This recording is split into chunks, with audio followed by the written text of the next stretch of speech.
help find the baby Saurians? And I'm Toba. You must be the helpers that we've been waiting for. It's nice to meet you too, but we're just passing through. Oh, but Uncle Sanka said he was gonna send some of his friends over to help us. You sure he didn't mean you?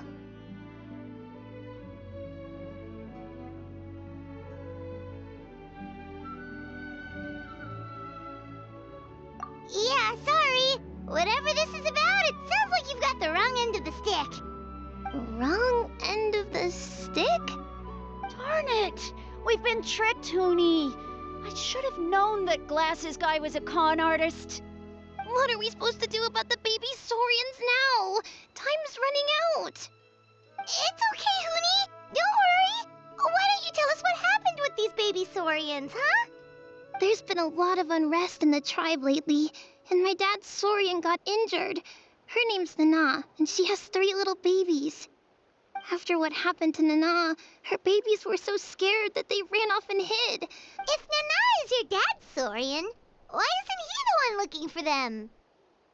My dad's one of the elders, so he's busy getting ready for Turnfire night. It's a really important ceremony, more important than this, anyway.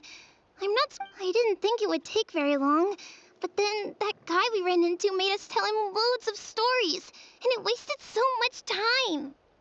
Yeah, he was so selfish. He doesn't have a heart. It's all right. Don't let him get to you. We're here now and we'll help you because we care a lot, don't we, Traveler? They should be. I already managed to find their tracks, and it seems like they're hiding on the cliff. Really? Wow! Thank you so much, Mr. Traveler and Miss Paimon. Awesome. You gotta be careful out on the cliffs, though. They're really steep. Even grown-ups have trouble climbing them.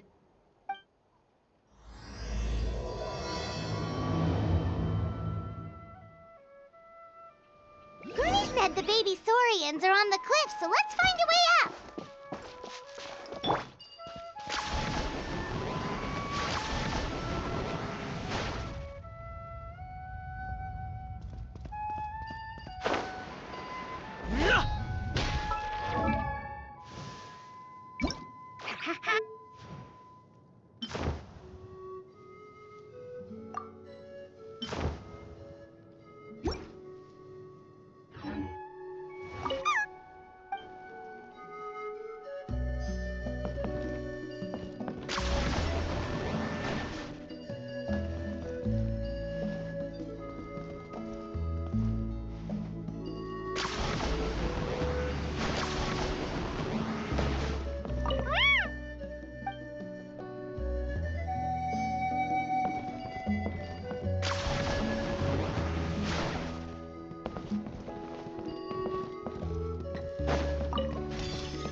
Points for agility.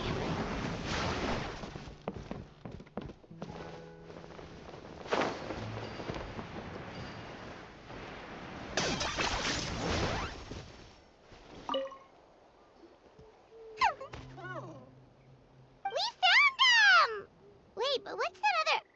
a how? Well, if it isn't the gruesome twosome who wormed their way into our servant circle of friends. Still awestruck from the last time we met? Would that be why you hastily scrambled up here to pay your respects the moment you saw us? I suppose we can't blame you. Such is the spell that our majesty casts on our minions. Very well. You heathens leave us no choice. The almighty Dragon Lord, Kahula shall grant you the audience that you seek. Come, pucker up. You may now kiss our feet. Wait, aren't you like Kinich's sidekick? What the heck are you going on about? You're somehow managing to be even more annoying than the last time we met. Silence! Who are you calling sidekick? We are the Dragon Supreme, sovereign ruler of the Nation of Flame. We shall have you know that last time, were it not for Kinich's earnest pleading on your behalf, you would have received not a single word of mercy. Oh, come on. You talk big, but Kinich clearly has you under lock and key.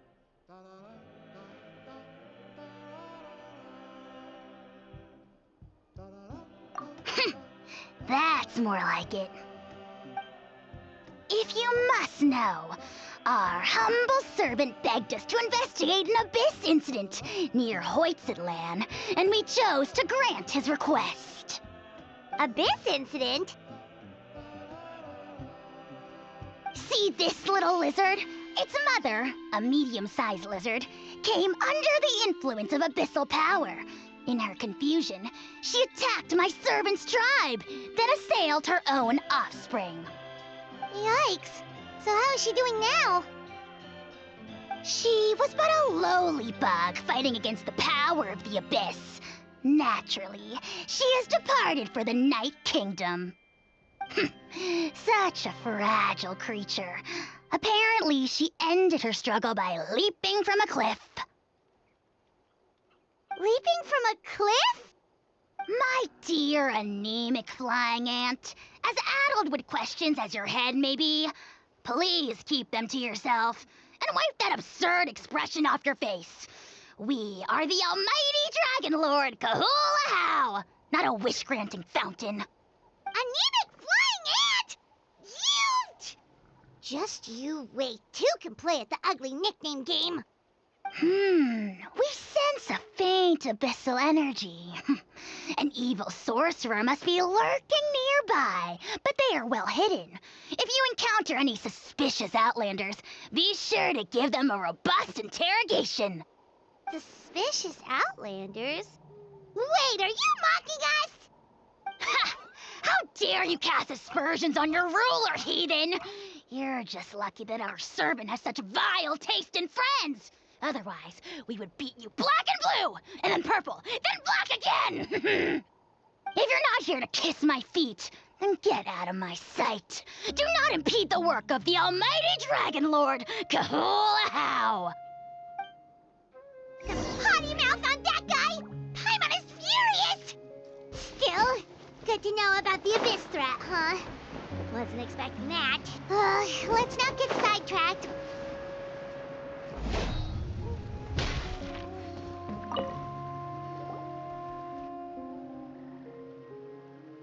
Wow, you're back already? That was so fast. I'm so glad that the babies are all right. Thank you both so much. Now we can finally go home and stop worrying about them. You're welcome. Piece of cake. You're not from Natlan, right? Because your clothes look different than ours. Hey, you must be tired after all that climbing. You should come take a rest at my house. Yeah, please come. I promise you'll get a big Scions at the Canopy welcome.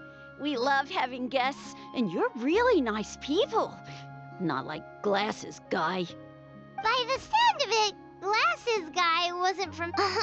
Well, his clothes sure weren't. You know what? Now that I think about it, there was something really fishy about him. Really? Maybe he was the suspicious outlander that Ahau mentioned.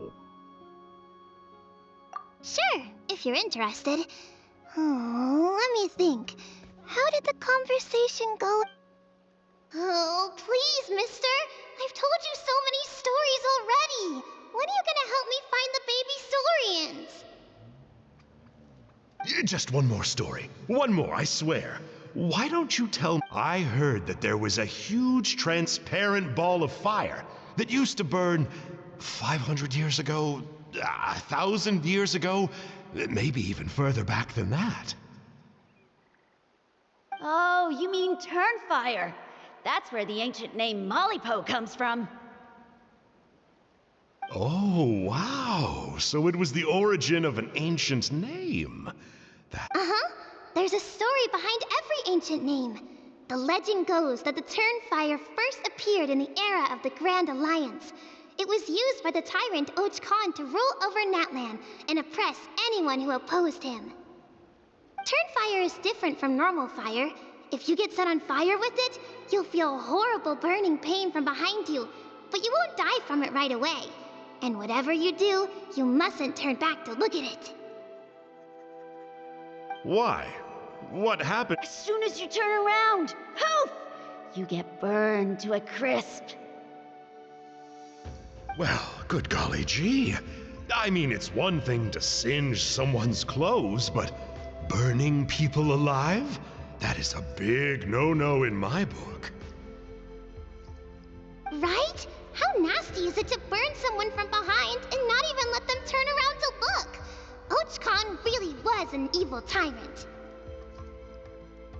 Yes, shocking behavior. Now, let me guess. Eventually, a valiant hero came to save the day? That's usually how these stories go. Good guess, Uncle Glasses. Seems like you really know your stuff. The hero is called Yupanqui. He's the ancestor of our tribe. Yupanqui was friends with Ochcon the Tyrant, and also Shibalanke, the first Pyro Archon. He was working as an ordnance officer for the Grand Alliance at the time. He didn't like how Ochcon was such a cruel tyrant, so he stole the Turnfire and threw it at the Ochcon's army. The soldiers couldn't defend against it, and they all got turned to ash. And that's how our ancestors set our people free. But just as he was about to leave the city, he thought he heard Ochcon calling out to him from behind. It caught him off guard, and he turned around to look.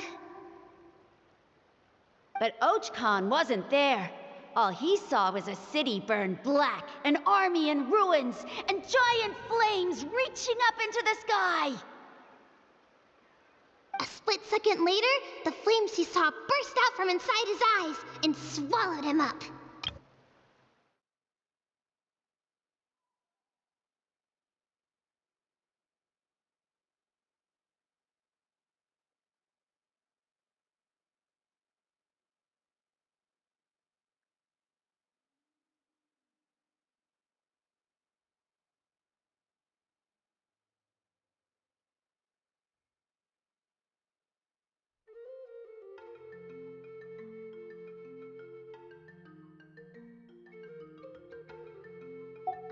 All it took was a single glance.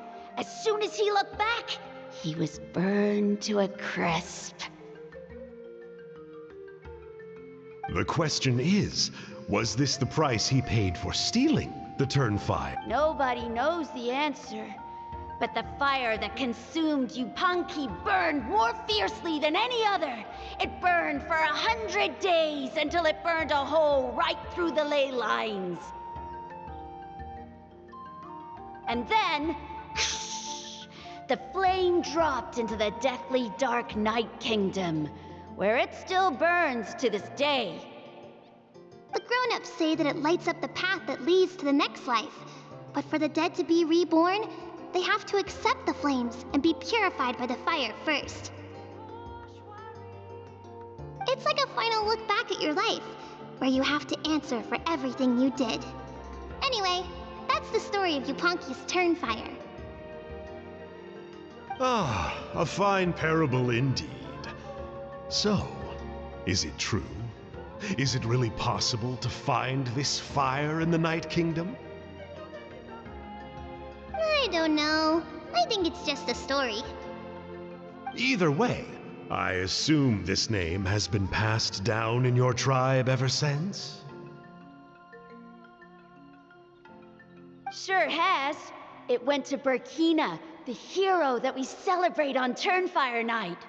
But that was 500 years ago. Yeah, and now it belongs to Kinich, so we often call him Malipo Kinich.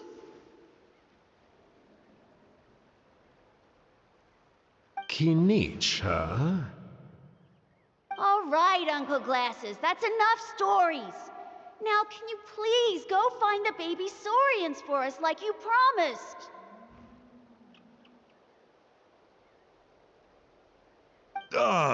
I would, but doesn't the legend of the Turnfire teach us not to look back?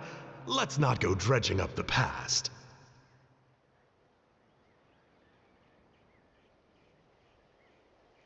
Tell me more about this Kinich guy. One more story, I swear. Starting now. No? Careful, Toba. You look dangerously close to cursing me out right now. Tut tut, we can't have that. Cursing is for grown-ups only.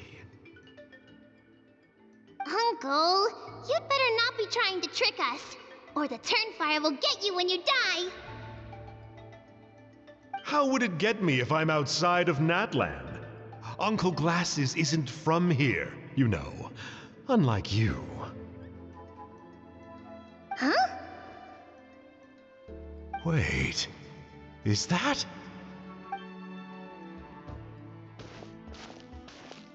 All right, kiddos. I'm a man of my word. 2 of my friends are on their way here, and, yeah, they'll help you out on my behalf. Work them like dogs, okay? That's what they're here for. Don't go easy on them just for my sake. Really? Well, first, can you tell us your name? We met at the foot of this cliff, so beneath the peaks, let's go with Sanka. Seriously? If you don't believe me, turn around and see for yourselves. They're right behind you. Huh? Where? Oh, wait! Uncle... Yeah, definitely a fishy character. It sounds like he was digging for info about the ancient names. Yeah, and not only that, but he betrayed us too. He'll pay for this. All he got out of us was some stories, though. What's the worst that could happen? Traveler, maybe we should go tell Kinich about this. Ahau says he's investigating it, but he's a bit of a loose cannon. We probably shouldn't take him at his word. Huh? You know Kinich? Not very well, but we have met him before, and one time we had a meal together. Aw, man, I'm so jealous. I never even spoken to him. He's so cool. He's the Saurian hunter, and he has a really awesome ancient name. Me neither. I don't think my dad really likes him, though. He always tells me to stay away from him. Probably because of that little creep he always hangs out with. He's nasty, and he's so full of himself. Oh, the creep who calls himself Kahul Ahau? Yeah, we've had the pleasure of meeting him too. He sure loves pushing people's buttons. Exactly. I don't know why Kinich partnered up with him. Why didn't he pick me instead? Uh-oh. Honey, look how late it is. We've been out way too long. We better get home now or we'll get yelled at. Oh, yikes. You're right. Okay, well, this path here leads to our settlement. If you decide to visit, remember to come to my house. If there's anything you need, my dad can help get it for you. Hope to see you soon. We gotta run. Bye for now.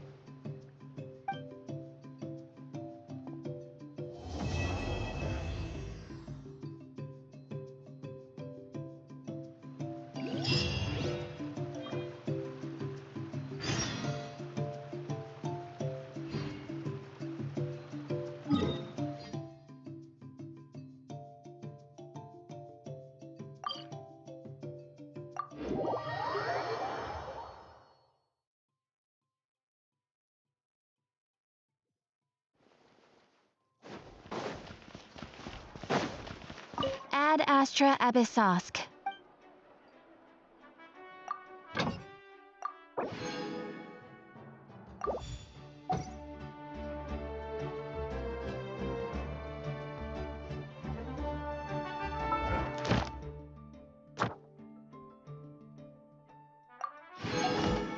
Ad Astra Abyssosk.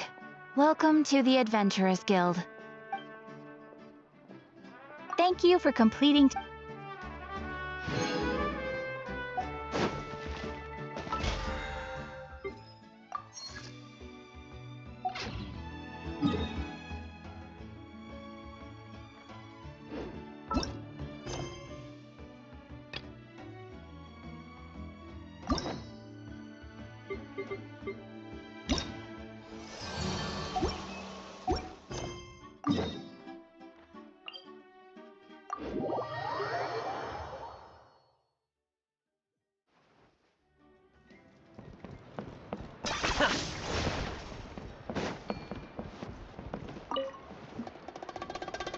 Huni, what were you thinking, going out by yourself? Don't you know how dangerous it is? It's okay. Toba helped me. And we met some kind strangers who helped. Kind strangers? What made you so sure they were so kind, huh? Oh, I suppose they had kind stranger written on their foreheads? Yeah, actually, they did. In big, bold letters. Don't talk back to me. The Mountain King problem still hasn't been solved. What would I do if I lost you too? No dinner for you tonight. They were good people, Dad. Dinner or no dinner. Hello again, Huni. It's Miss Paimon and Mr. Traveler. Dad, it's them. They're the ones who helped me. And I promised we'd take care of them if they... Oh, so you're the kind strangers. Well, I'm Trinidad. Apparently, you helped my daughter today, so if there's anything you need, just ask. As an elder of the Scions of the Canopy, I've got some influence around here. Now, I trust that you're sensible people who know better than... Yep, just helping a neighbor. We're not looking for anything in return. Oh? Well, let's hope so. Dad, please. They're not bad people. They've eaten at the same table with Kinich before. Be nice to them. Kinich? Wait! I heard that two mysterious travelers from afar showed up at the Stadium of the Sacred Flame. Are they... you... And Paimon's the other. I do apologize. A lot's been going on in our tribe lately, and I suppose the pressure must be getting to me. Oh, now we're talking. Seriously, though, don't worry about it. Already forgotten. We're just happy to see Huni got home safe and sound. Oh, you just arrived, I take it, and it would be my honor to give you a hero's welcome tonight. Careful now. That's quite an about-face. We've heard that kind of thing can lead to spontaneous combustion around these parts.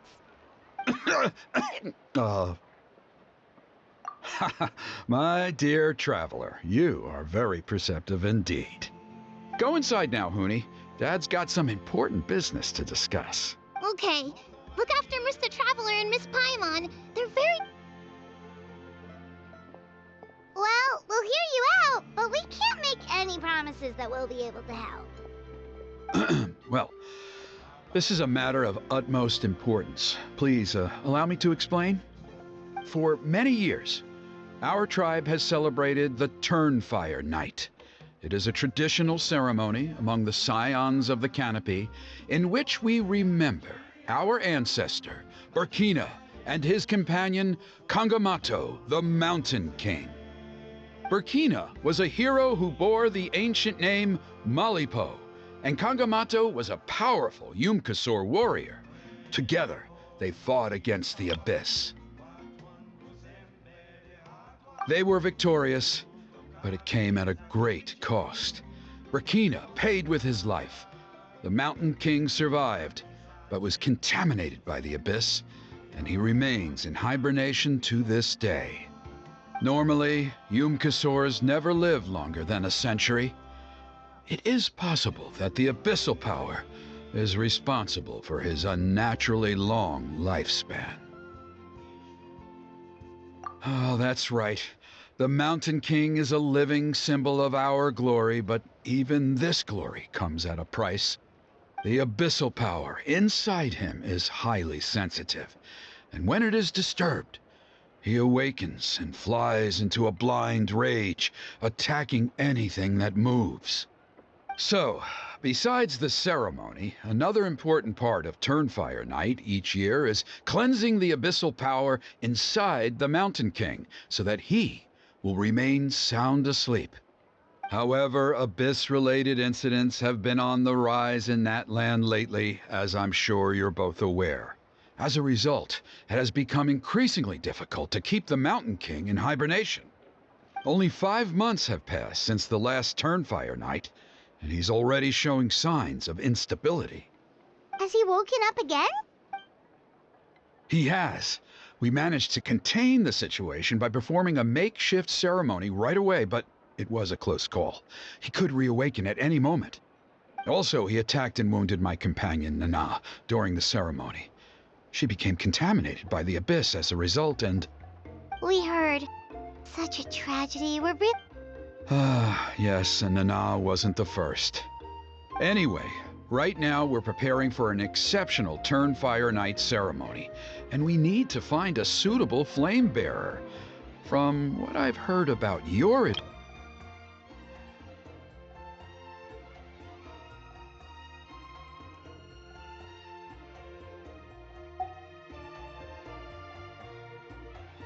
Of course. Plus, he's a bona fide hero who inherited the Malipo name. Oh, you mean Kinich? Yes, he's the one. A hero, worth his weight in gold. And unfortunately for us, he's all too aware of that. No prizes for guessing what he said when I asked him to host a Turnfire night outside of the annual schedule. An exceptional ceremony? Oh, I'll have to charge an exceptional price. I swear, no other concept exists in that boy's brain.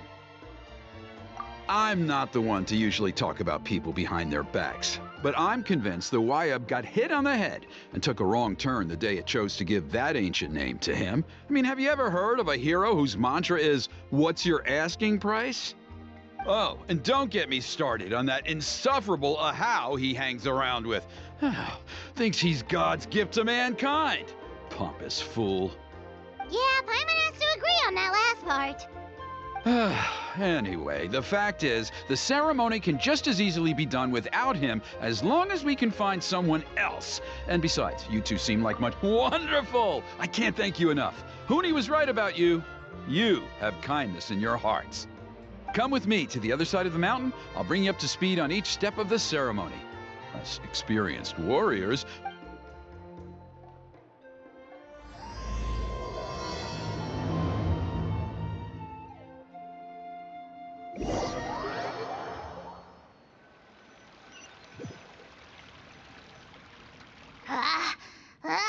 Achoo! Curses! Who dares insult the great Kahul Ahau behind his back? Oh, great Kahul Ahau, bless you. Shut your filthy mouth, worm of the abyss! Your putrid words defile the air we breathe. Speaking as a member of the Abyss Order, that's music to my ears. Exactly the kind of reaction we're going for. But on a personal level, I gotta say, it's pretty hurtful. Ugh, never have we heard such brazen blustering from someone who is inches from death. Up yours, Four Eyes! We spit in your face! Okay, well, that I am at a loss to explain. How do I manage to stay so chirpy and cheerful?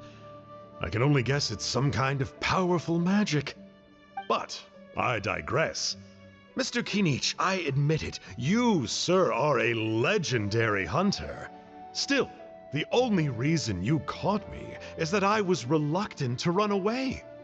You see, I'm very interested in the lore of your tribe. Kay? Is that it? Kay? Aren't you intrigued to know what it is about you guys that prompted a visit from the Abyss?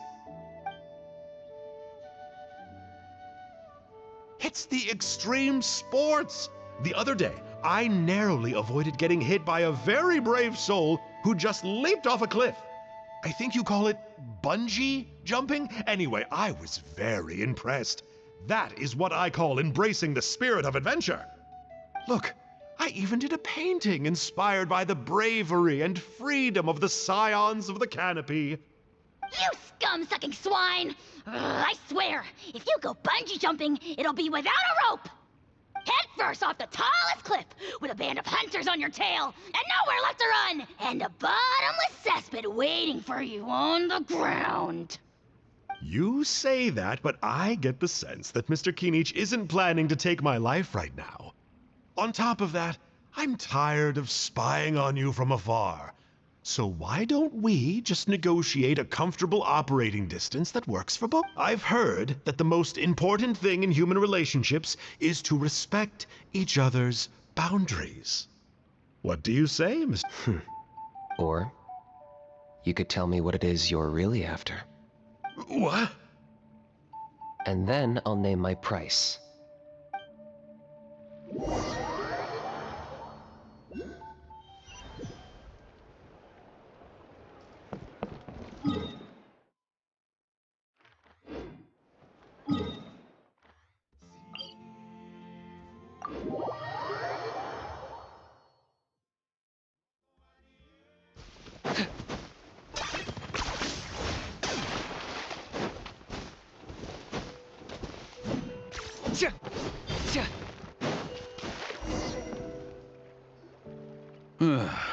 The abyss contamination is back. No surprises there. See those torches over there? Those are the Sacred Flame offshoots that we requested from the Stadium of the Sacred Flame. Are you saying that the Sacred Flame and the Turnfire are the same thing? Well, for ceremonial purposes, at least. Sending someone to the Night Kingdom to retrieve the legendary Turnfire isn't exactly an option. More to the point, though, the Sacred Flame is able to burn away abyssal filth, so that's why we use it in the ceremony. Gotcha! So basically, we just need to clean up the filth with the Sacred Flame. Well, that's one part of it, yes, but the complete ceremony is a bit more complicated than that.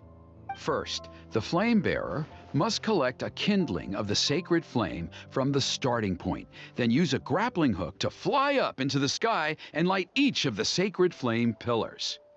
Then they must go down into the canyon, all the way into the cave where the Mountain King slumbers, lighting braziers and the final altar along the way. The most skilled flame bearers can accomplish all of this without touching the ground once. As much as I hate to admit it, Kinich is capable of this. Wow! He can do all that flying without ever falling to the ground? Well, of course Paimon can. It'd be much harder for you guys. Well, don't worry. It's not a requirement of the ceremony. You're allowed to touch the ground. The only thing you're not allowed to do is turn back. The flame bearer must always keep moving forward. You can't skip a pillar, then come back to it after lighting the next one. To do so would be to disrespect our ancestors.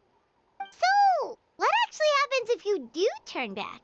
Surely the fires don't just go out. If you're not careful, you might get burned. What about today then? Does the same rule apply? Oh no, don't worry. Today is just a practice. The order doesn't matter. You just need to take the sacred flame, cleanse the filth, then go light all the braziers. Are you ready? I'll repeat all the key points again. Gather the kindling, cleanse the filth, and light all the braziers. I'll wait for you at the end.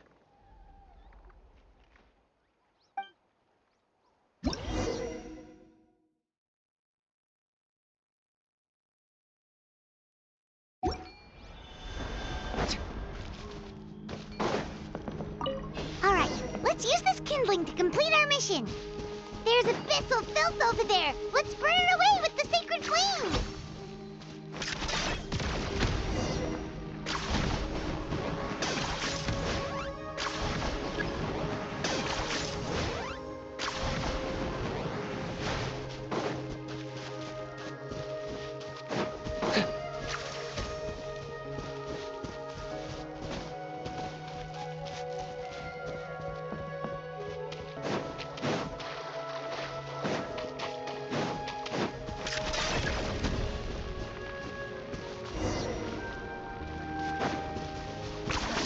You really are a one-trick pony, you know.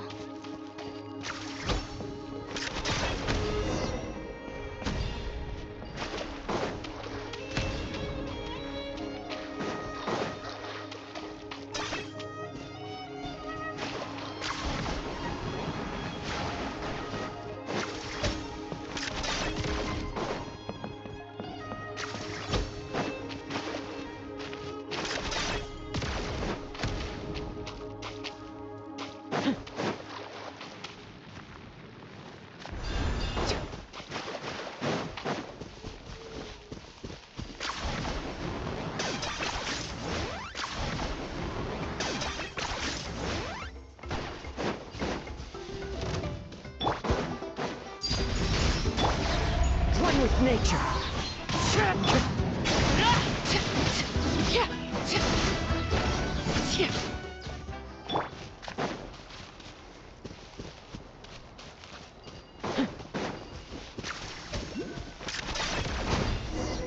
I got him cornered.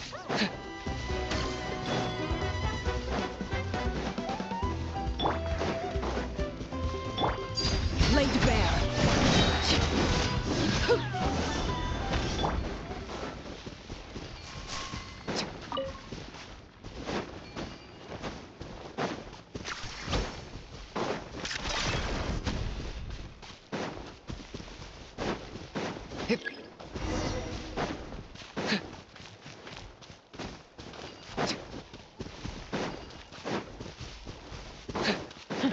That should be all the bracers. Let's regroup with Trinidad. I knew I was right about you. You have outperformed all of the other previous candidates. If there was an ancient name for outstanding flame bearers, I'm sure the Wyab would consider you for the honor. Yeah, although it would probably take Paimon quite a bit longer.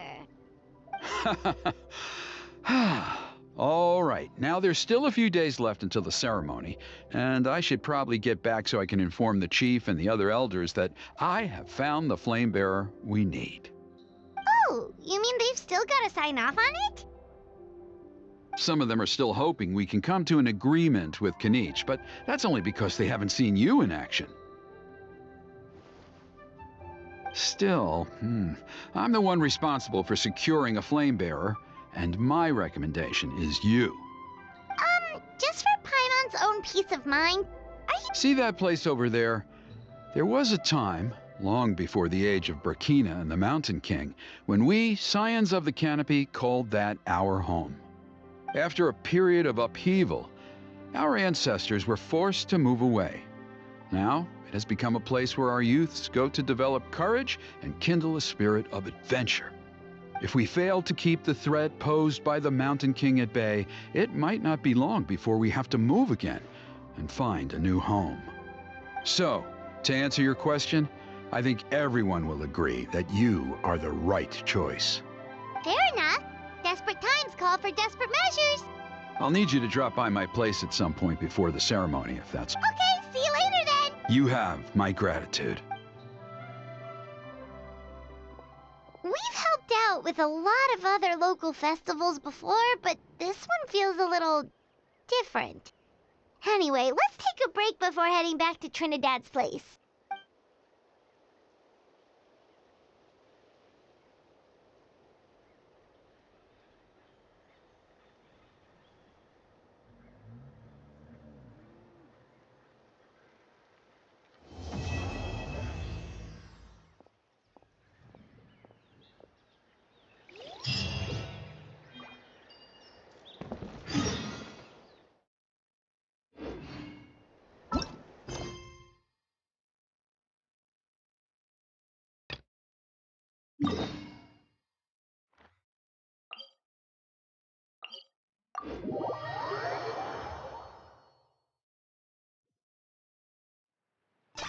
Are you running away?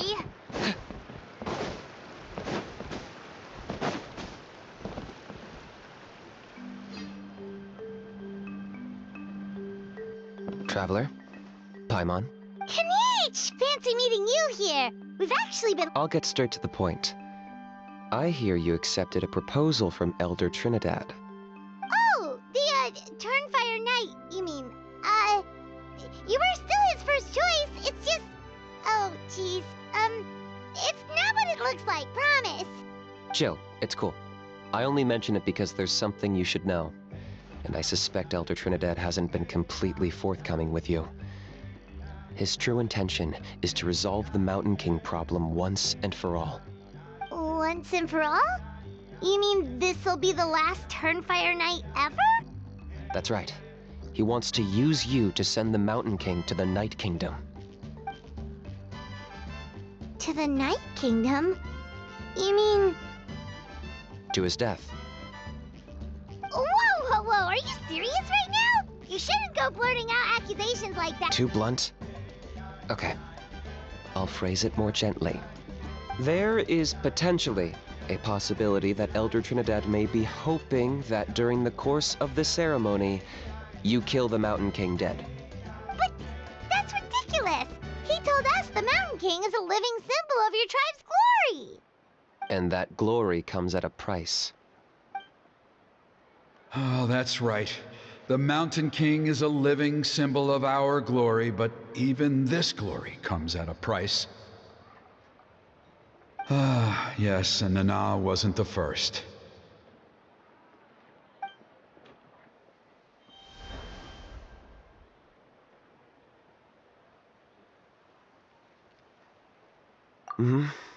She likely won't be the last to lose her life either. Still, is killing the Mountain King really the only way? It seems so extreme! The Mountain King is a unique case when it comes to abyssal contamination. It's eaten away at him for so long that it has consumed him entirely, and the damage is irreversible. That evil power has both driven him insane and kept him alive over the centuries. So, to look at it one way, once it's completely purged from his body, the Mountain King will finally be able to rest in peace. In past ceremonies, we've only purged around half of the abyssal power. This was to strike a balance, to keep him alive, but also keep him asleep.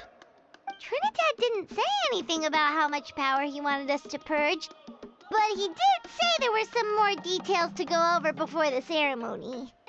Then it sounds like you'll know for sure soon enough.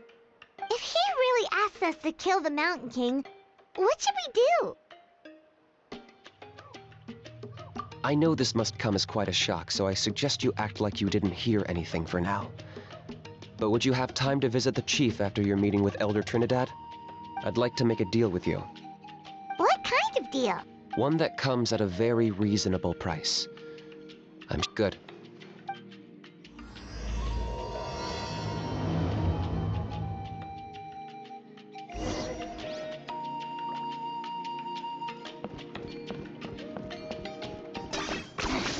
Points for agility.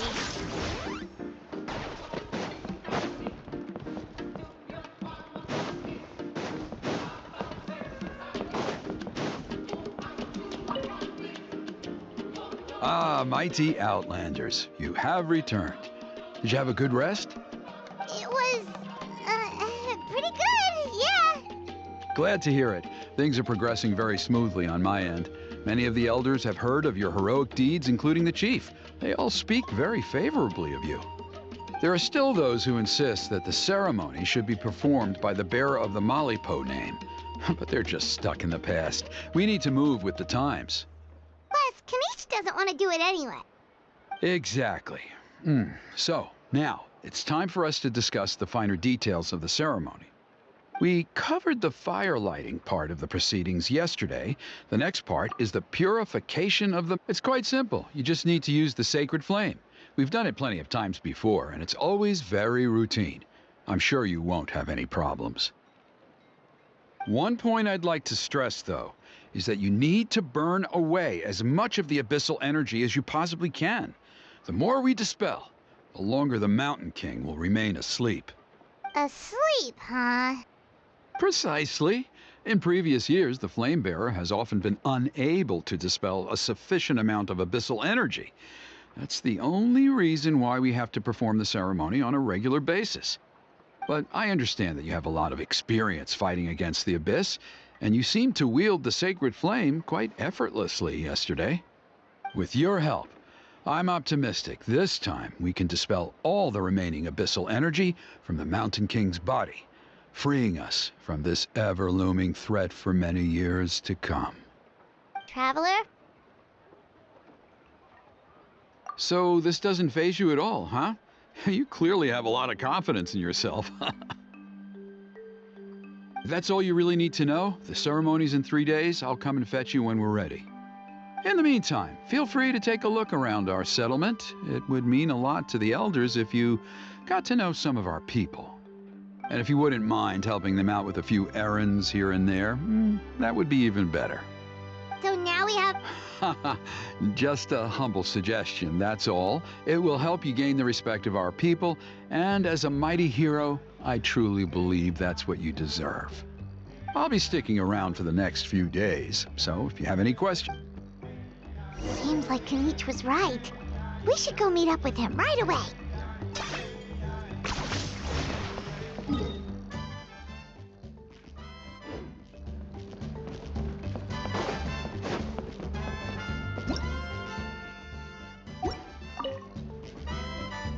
Huh, you're here. Kinich! Elder Trinidad said that... I can tell. It's written on your faces. Is that the Traveler in Paimon? Forgive me for not being there to welcome you on your arrival. That should have been my duty as chief. Hello, Chief Waina. I only heard the news from Trinidad yesterday, so I asked Kinich to invite you over for a quick chat. I believe Kinich has already filled you in, so I'll get straight to the point. Firstly, I fully endorse your appointment as flame bearers for the upcoming Turnfire night. However, I would like to request that you take steps to ensure the Mountain King's safety. Every child of our tribe grows up hearing the tales of our heroes, from Yupanqui the Firebringer to Burkina and the Mountain King who fought against the Abyss. This is our history and our heritage, the source of our pride and the center of our faith. To kill the Mountain King would be to destroy our spirit. I would never be able to face our ancestors in the Night Kingdom. Nana's death was a great tragedy, and I do not blame Trinidad for the actions he has taken. Nevertheless, I cannot allow any harm to come to the Mountain King. The very roots of our identity are at stake. My honored guests, please give this matter your serious consideration.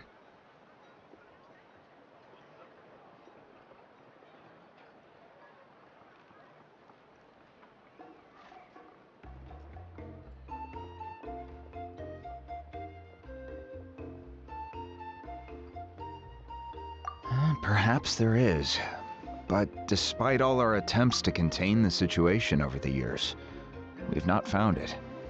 Right now, though I sense that your mind is not yet made up, I'm still comforted by your words. There are 3 days left before the ceremony. I hope they will bring you clarity. So, Kinich, earlier you were saying that... Let's walk and talk. I'll show you around the tribe. That works too. Paimon needs to get some air after this.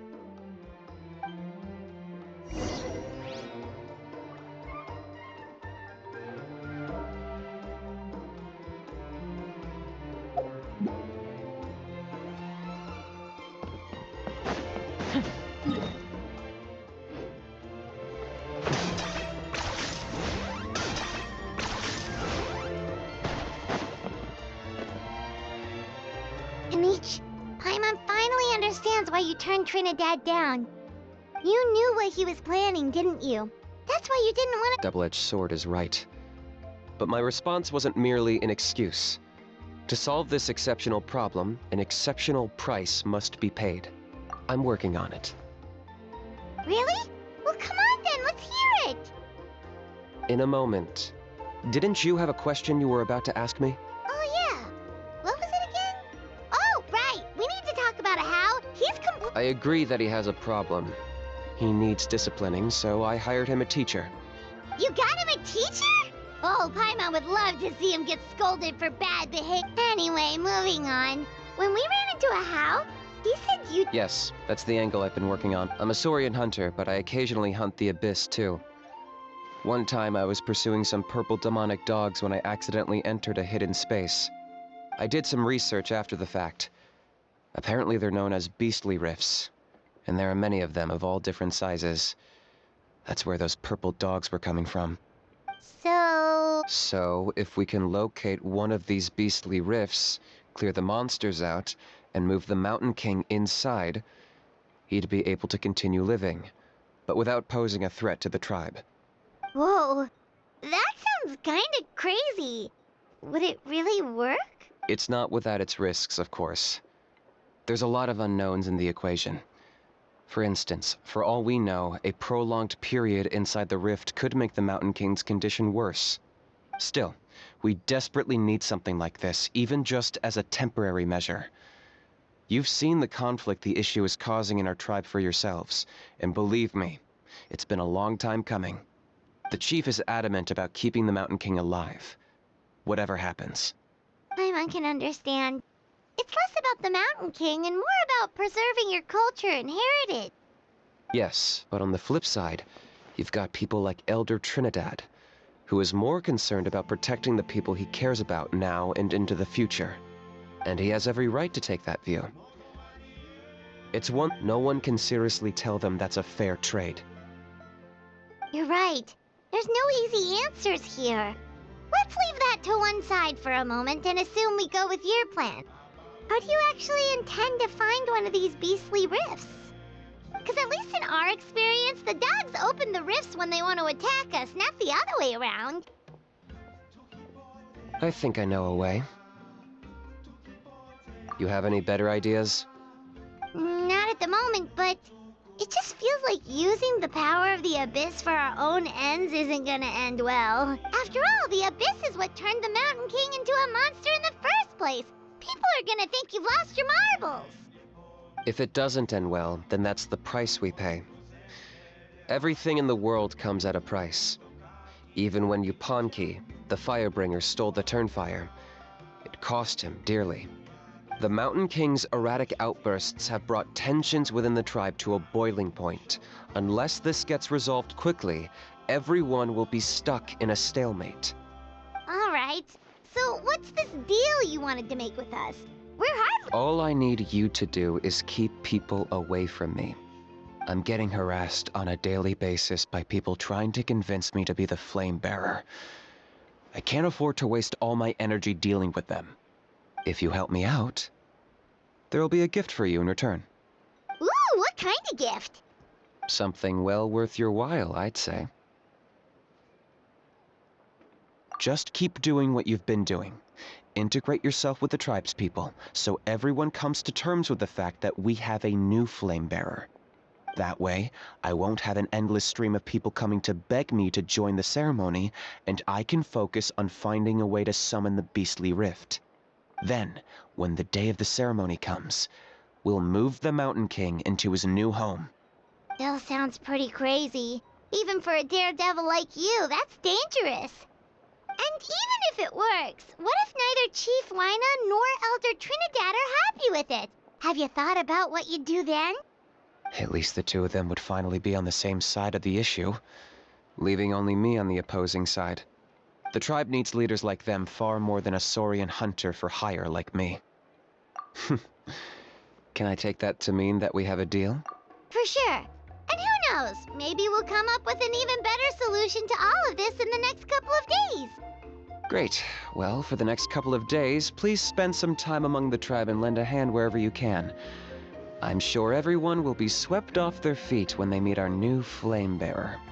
Good luck to us both.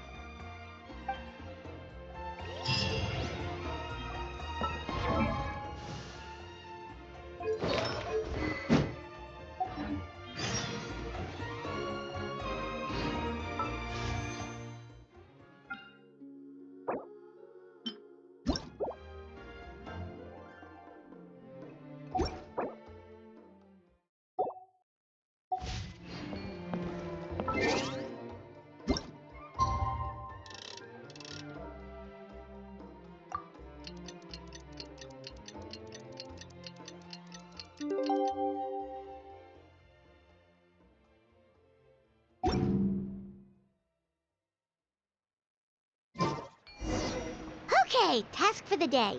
Meet the tribespeople and take some heat off of Kinich's back.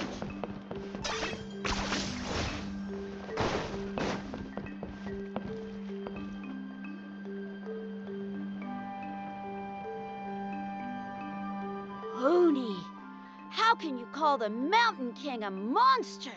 Because he hurt a lot of people, and look what happened. But it wasn't on purpose. The Mountain King is sick, that's all. That's true, but the fact remains that he's now a threat to all of us. How can you be so harsh to someone who's sick? Toba, Huni, what's wrong? Pony's saying nasty things about the Mountain King. It's not right. He's our hero. Once upon a time, maybe, but not anymore. Yesterday, maybe, but not anymore. Toba? Fine. I guess my dad is right. Things change. As of today, our friendship is over. There's Oh, come on! Cut it out, you two! The Traveler is gonna be the flame bearer for the next Turnfire night. He's gonna do a beautiful ceremony and cure the Mountain King's illness for... What? Really? So that's what my dad wanted to talk to be fair. Wait. Oh, yeah. Good question. We can get him to come, but if he catches you two fighting again, he won't be happy.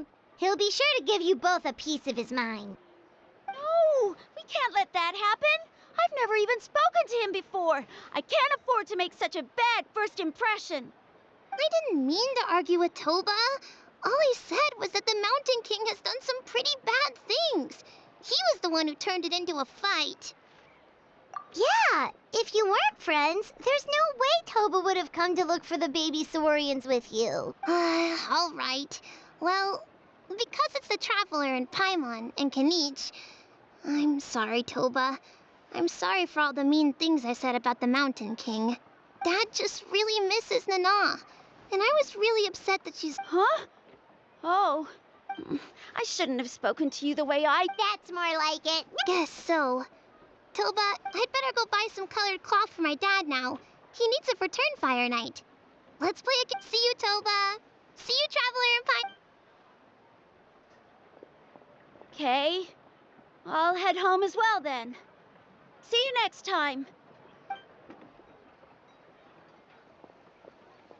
Okay, take care, you two.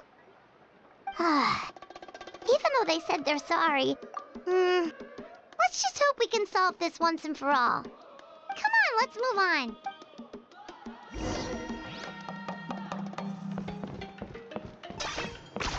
Huh?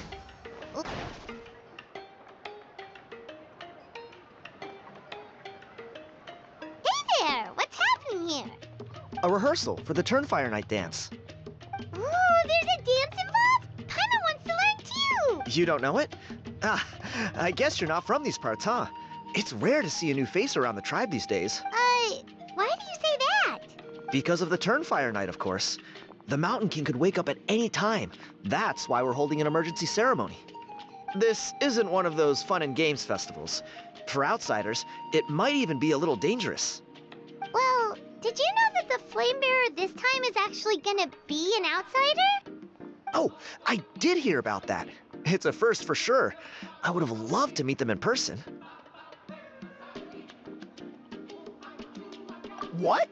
Oh, it's you? Man, oh man. Well, this is a nice surprise. It's funny. I was just thinking that I'll probably miss out on meeting the new Flamebearer since I'm not taking part this time around. Then suddenly, there you are. Must be my lucky day. You're not taking part in the Turnfire night? How come? You're not an outsider too, are you? You must be joking. Watch this.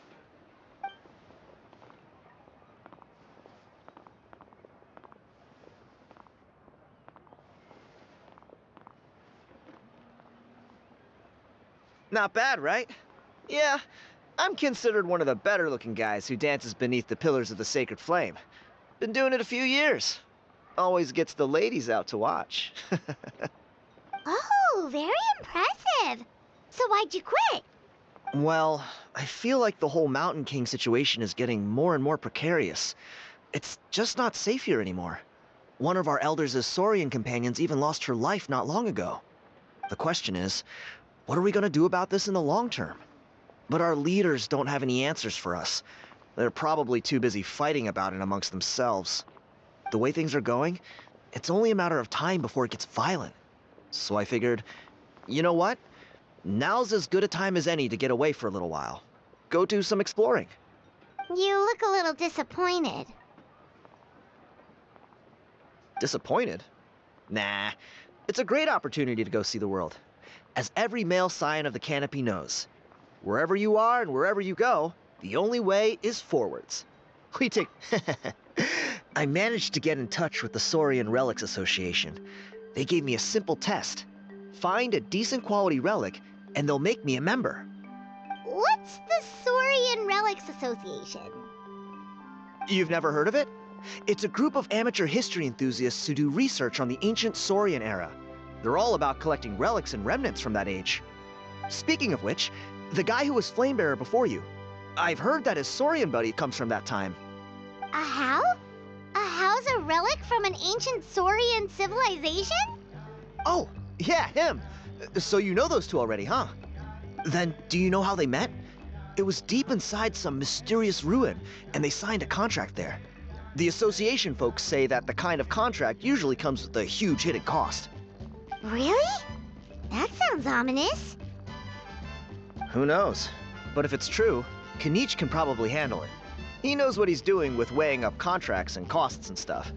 I doubt he'd make a contract that doesn't benefit him. Strangely enough, I actually happened upon a strange mural a while back, and it looked to me like it was depicting a Saurian and a human involved in some kind of Saurian-era contract ritual. Oh, does that count as a relic then? You bet it does. I was all ready to go take a picture of it and use it as my entry ticket to the association. But after all the abyssal activity recently, I heard that area's been overrun by monsters. The best laid plans, huh? Or... You look... If all you need to get is a picture, that's... Wait, you're... Come on, it's no big deal. The Pyro Archon above. You two have hearts of gold, you know that? You're the kind of people who could dive into the Turnfire deep in the bowels of the Night Kingdom. And it wouldn't... Of course it is. All right.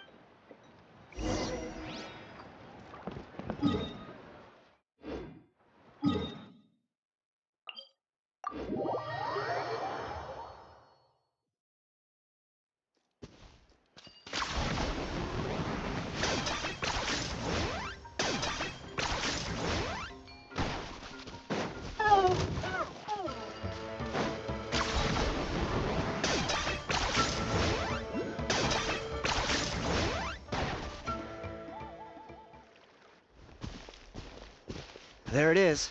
It's inside these ruins. As you can see, the place is crawling with monsters. Alrighty then. Stay back and take cover, Tiago. This could get dangerous. Woo! Great minds think alike.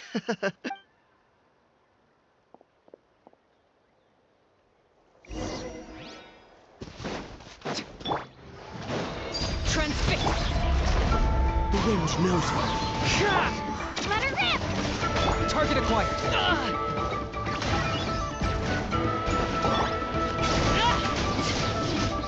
I hear children singing. Clouds high. The birds call.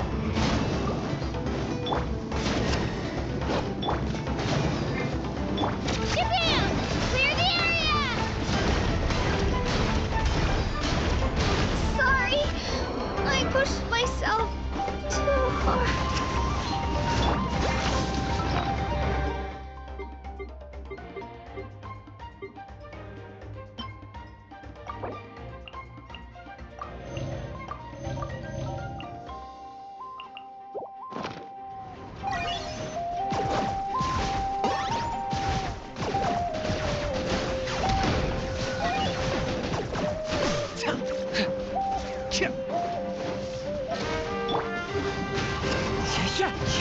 Laid bare. I got him cornered. Bow before your king! Time for you to pay the price. None! There!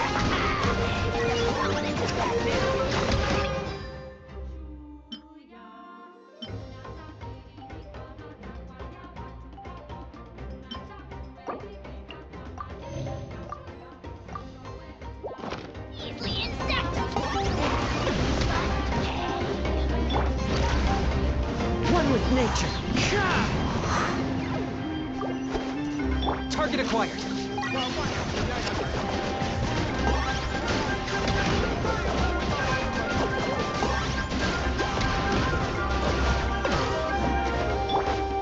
The wind knows it. Falling leaves adorn my night.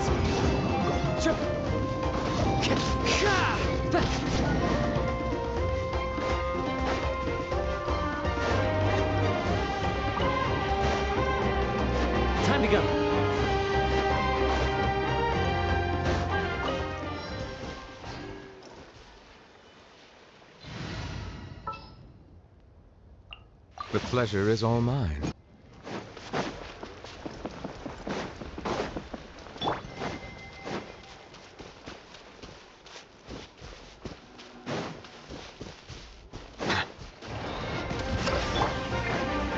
One with nature.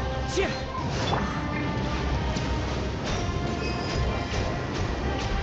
Let the mighty be humbled.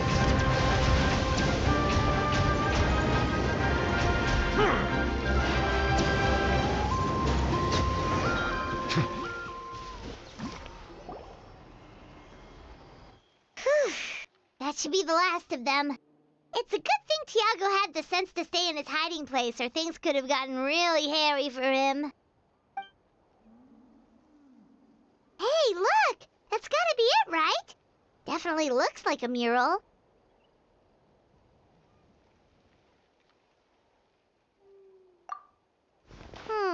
True. Now that you mention it, most ancient murals take up a whole huge wall.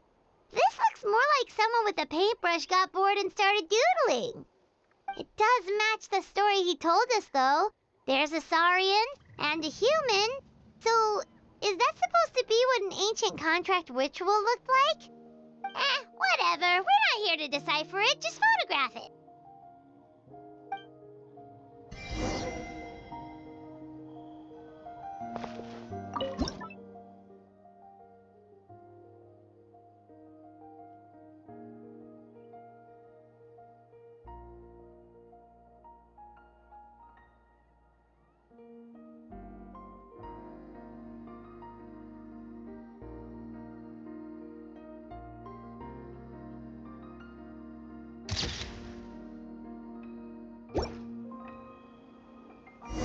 That's a wrap. Let's take it back to Tiago.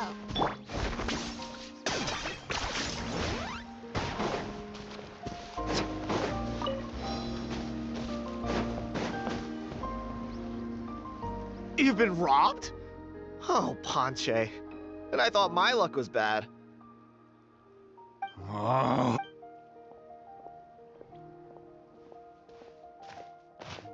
Tiago, is this the picture you were looking for? Let me take a look. Yep, that's the one. Hey, Ponche, come and say hi to these guys. They're gonna be the new flame bearers. And Wait, are you the Traveler and Paimon? Huh? You already know each other?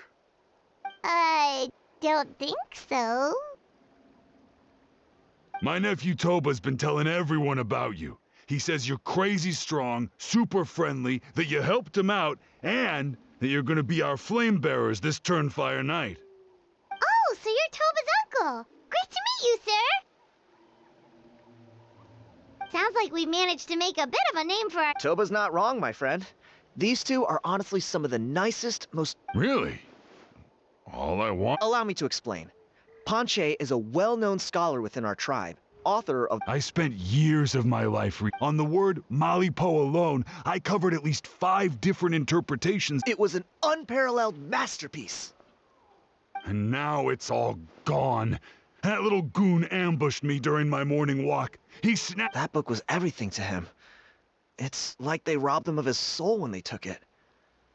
Look at him. Lost and listless. He's a shell of... Dear honored guests of our clan, I am but a helpless old student. If... See what I mean, Ponche? Now you've run into these two, your luck's about to change. Big time. I don't know if he's still there, but... Come on, I'll take you.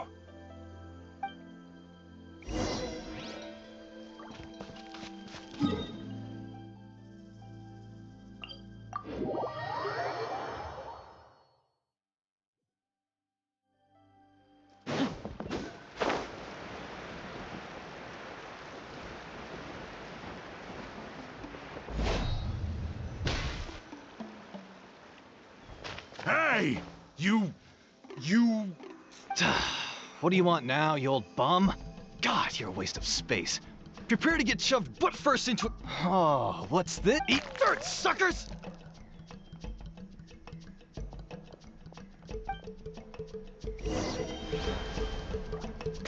Hey, he's trying to... Stop, please! All the warriors, hero, please. I don't... Oh, yeah? Well, where is it then? You threw it away? The old bum's bag didn't have a single mora in it. Just all that time lying in wait was... Is that... the same place you found me. Look, I swear on the Pyro Archon, it's the truth. Okay, what do we do now? It sounds like he's telling the truth. Right. Let's hope nobody gets to the book.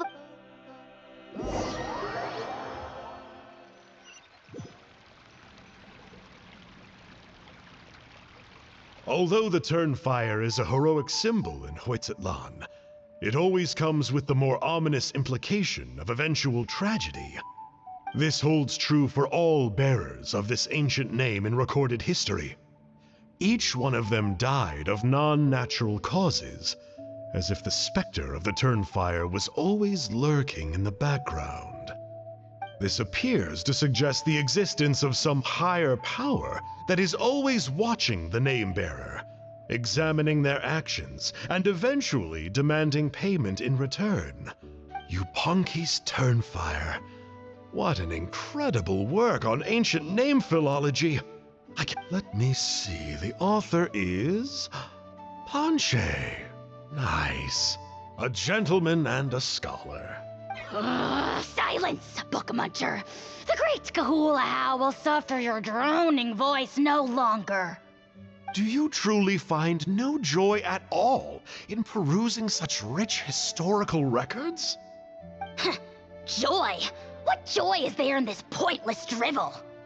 Well, it makes a pretty shocking prediction. Every bearer of the ancient name Malipo eventually meets a grisly end. Maybe that's the price you pay for the name that means price? What? You're saying Kinich will die a violent death?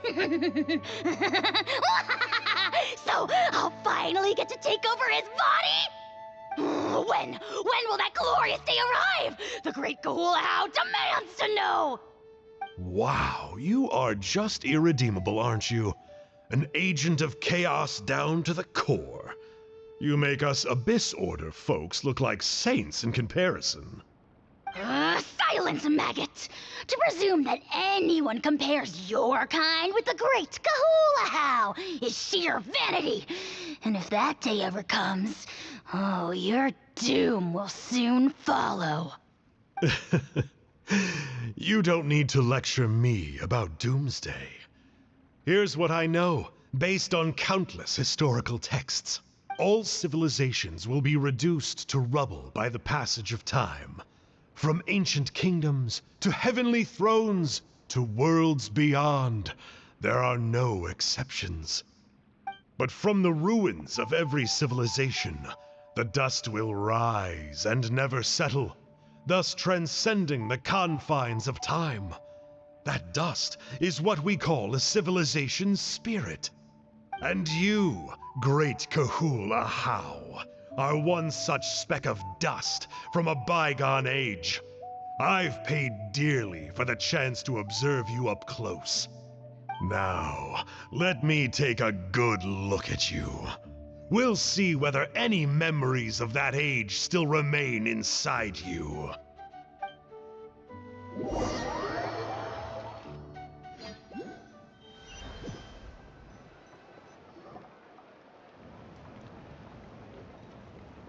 We're so sorry, Mr. Ponche, but we couldn't find your manuscript anywhere.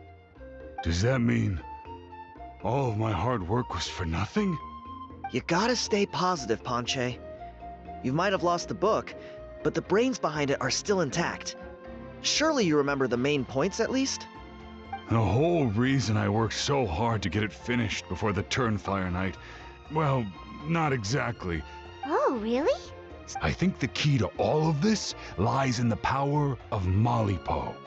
Ponche, you know as well as anyone that ancient names don't hold any real power. Symbolic power doesn't count. You're right, but Malipo may be a special case. Given that it first arose in the era of the first Pyro Archon, it might contain remnants of Xbalanque's power. Yeah, I remember that story. My maybe you're the special case. Most kids stop believing in that stuff by your age. I'm not talking about childhood superstitions here. There is evidence. Like what? Like the fact that the Mountain King is still alive. Everyone attributes that to the power of the Abyss. But there's more to it than that. The key factor is that Burkina summoned the power of Malipo at the cost of his own life. If you don't believe me, then answer me this. How many other creatures can you think of who lived longer, not short?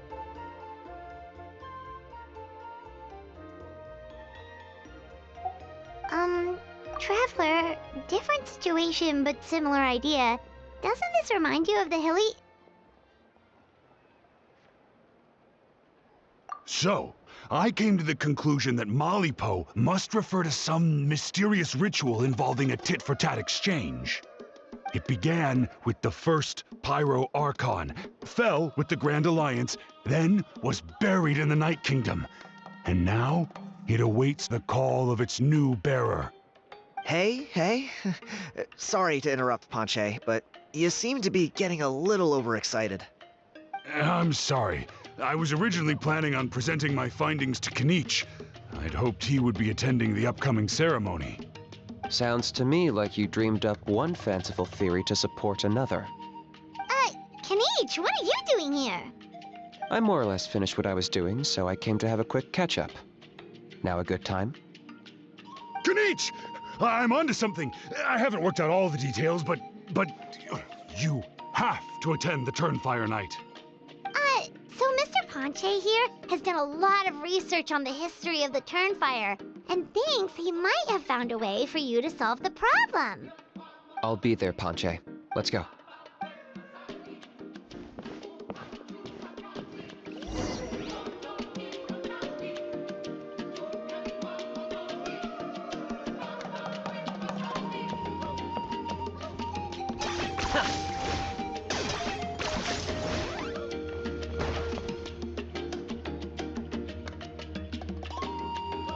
Here will do. Yeah. I'd like your help giving it a trial run tomorrow. If that works, we have our plan come Turnfire night. Sounds like you're not considering Ponche's idea. You heard him. He hasn't worked out the details yet. We need a more practical solution with concrete steps to follow. Yet? Are you saying you think he might actually be onto something?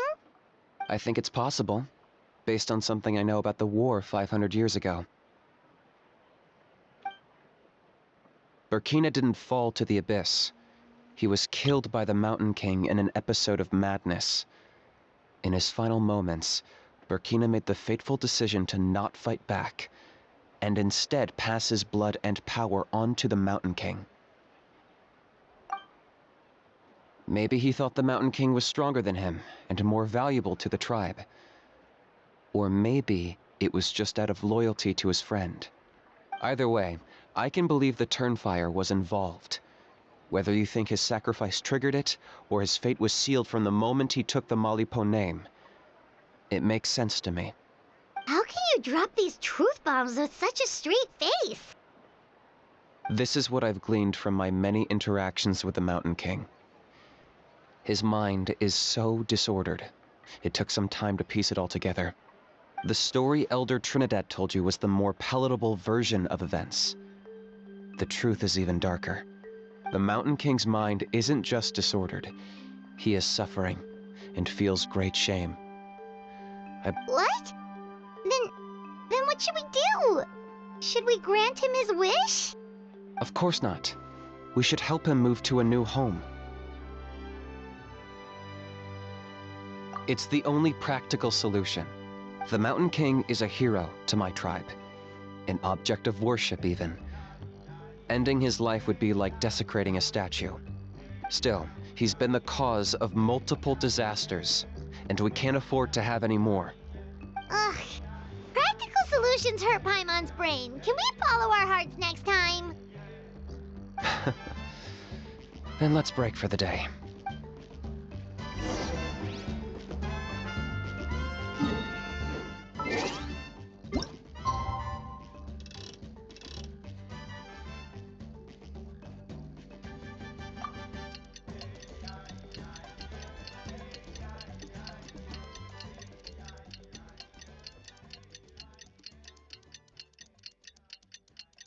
I'm not the friend to come to for words of comfort or encouragement.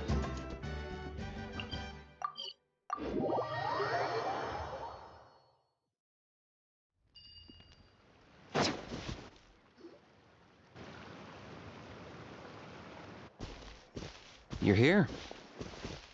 Very punctual. Oh, so the gruesome twosome come crawling back. Huh. Here to make amends after the gross irreverence you displayed last time? Huh. Very well. The almighty Dragon Lord Kahula shall grant you the audience that you seek. Now pucker up and kiss our feet. Kinich, didn't you say you found him a teacher? He's just as out of control as ever! Hey! No one gets to discipline the almighty Dragon Lord Kahula. No one! Maybe because I've never had a gentle-natured companion like Paimon to compare against. Is that a compliment? Yeah, I see what I'm missing out on now. And it's a lot.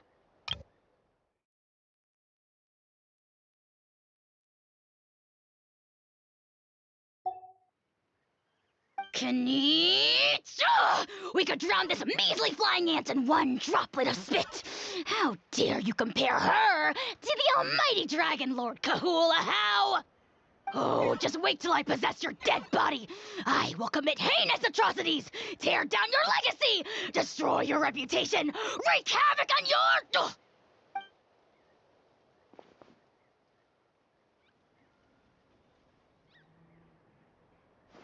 Traveler, Paimon, let's get down to business.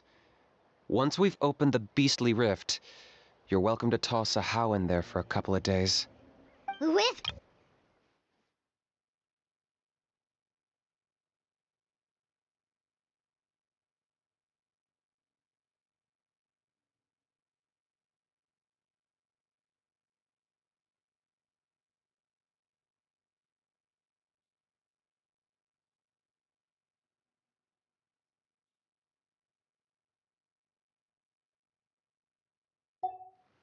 I got my hands on this device in a trade. It's meant as bait, but it'll also stabilize the abyssal energy. The Rift Towns will tear through space to get to this. Once they're here, we take them out and claim the Rift for ourselves.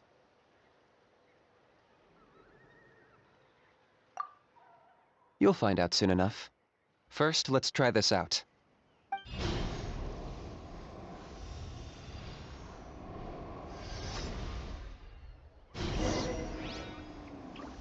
They'll tear you to pieces given half the chance, so be careful.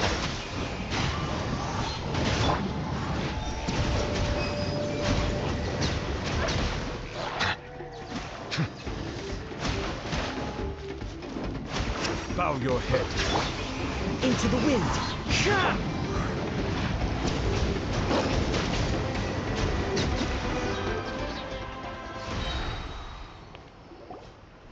Uh-oh.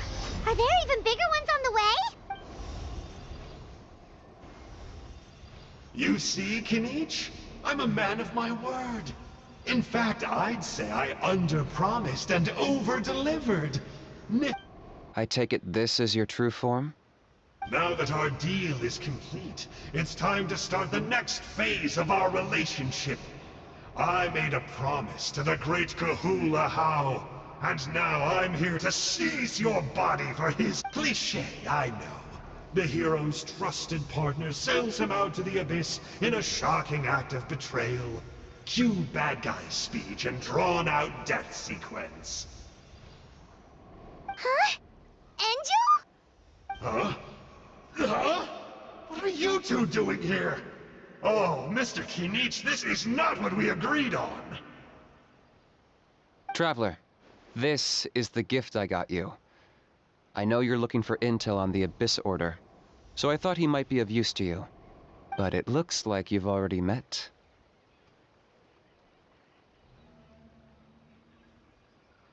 Yikes. Frosty reception. Gotta say, I kinda pictured this moment going a little differently. tears of joy welling up in your eyes as you say the words, "It's good to see you again, old friend." Don't be ridiculous. Sounds like you've been reading too many romance novels. There we have it. Change is inevitable and nothing lasts forever. What a pity. Well then, time for you to meet the new me. This time, please call me Sanka. Sanka! Aha! So you're Glasses Guy! You tricked Huni and Toba into telling you a bunch of stories! What does it matter? A name is a superficial label. It's what's deep down inside that counts. And I've shown you the deepest parts of me.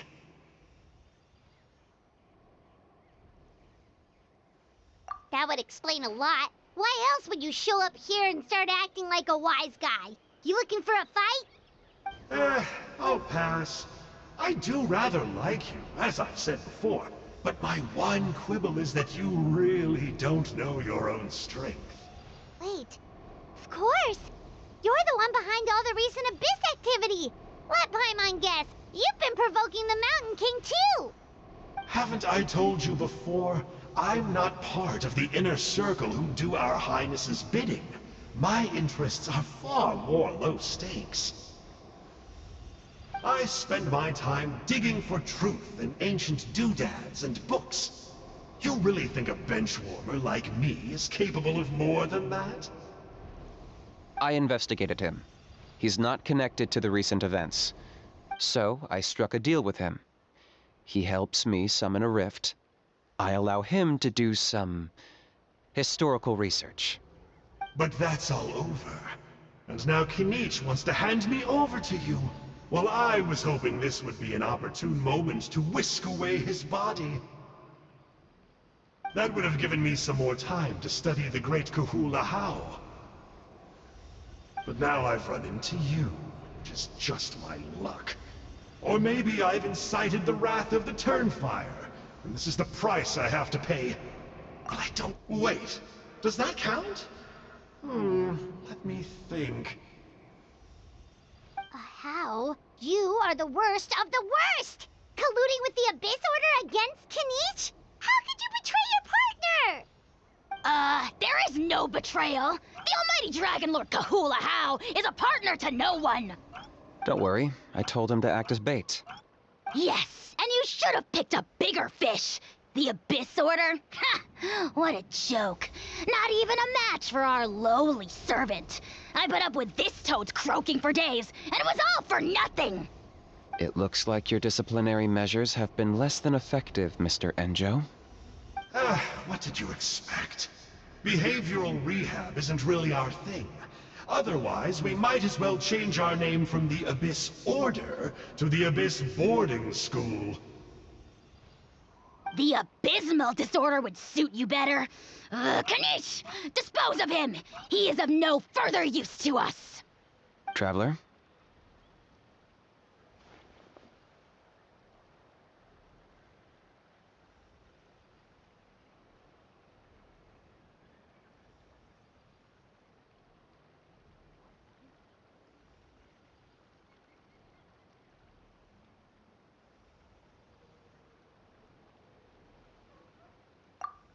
You see, this is why I like you. Still, you shouldn't underestimate me just because I'm a lowly clerk.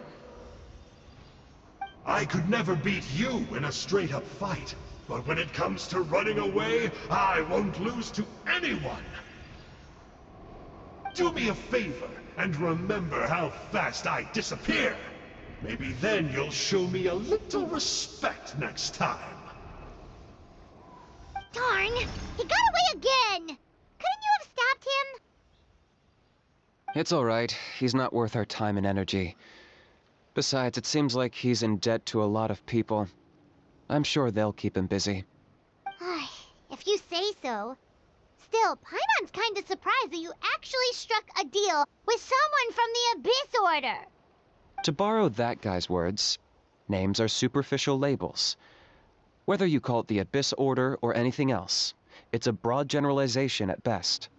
Think of it like apples that have fallen from a tree. If you tasted each one, you'd find that they're all at different stages of ripening. Even the unripe fruit blown off its branch before it's fully grown can still be brewed into a fine wine. Everything has its use. Huh. Well, in that specific sense, maybe Enjo's not such a bad apple. Not rotten to the core, at least. Of course! Only the almighty Dragon Lord, Kahula How, is rotten to the core and evil beyond redemption. Ugh. So what exactly are you anyway? You're definitely the evilest little thing Paimon's ever met. Don't worry, he can't hurt a fly. You could say that. Paimon heard that those kinds of contracts might come with a terrible cost attached. Is that true? Such as a how watching me like a ravenous vulture? Vulture? Vulture! We are the Dragon Supreme, sovereign ruler of the Nation of Flame. Let's pick this up another time. It's getting kinda late. You should go back and get some rest. Big day ahead. Tomorrow's Turnfire night. Time to light the sacred flame and burn away the filth for a legendary 500-year-old warrior. Oh yeah. Hearing you lay it out like that is making Paimon a little nervous. Then it can't hurt to say this one more time. Good luck to us both. See you tomorrow.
It's over.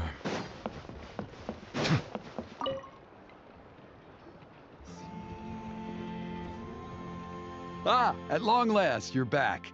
I hear you've done much for our people. These many young people have heard. Well, they won't have to wait for long. We really hope we can resolve the Mountain King situation quick. Well, it's nearly time. So, if you're ready.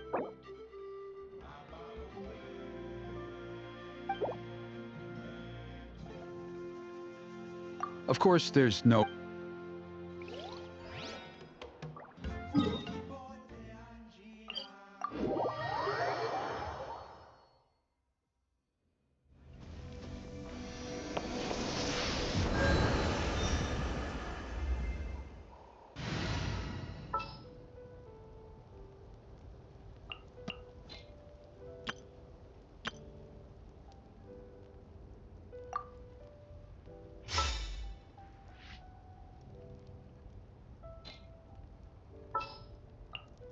Stay close and you will live. Armed and ready.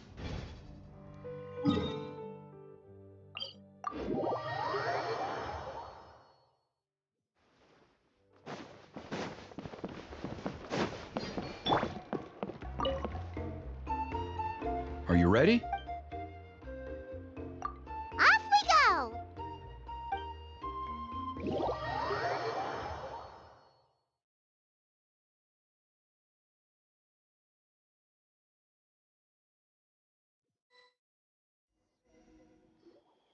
Here we are. Our honored guests have arrived. I have heard much about your fine work over the past few days.